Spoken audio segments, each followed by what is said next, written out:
speaking of prison, you're just not going to believe this, Darren.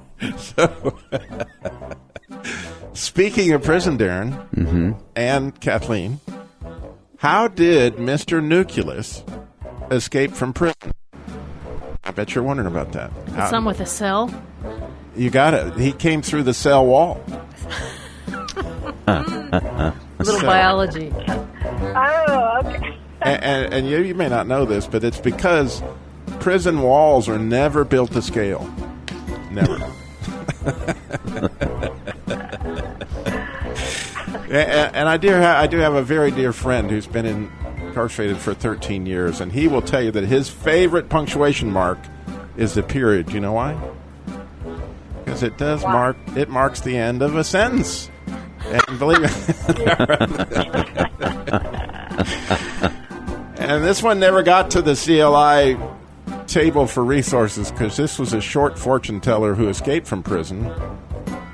She was, in fact, a small medium at large. No.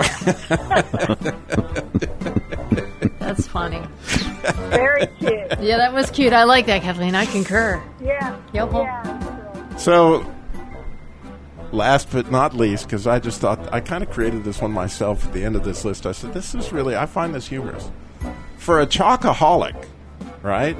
Mars, Milky Way, Snickers, Hershey's, Kit Kat, they're all prison bars. I'm just saying.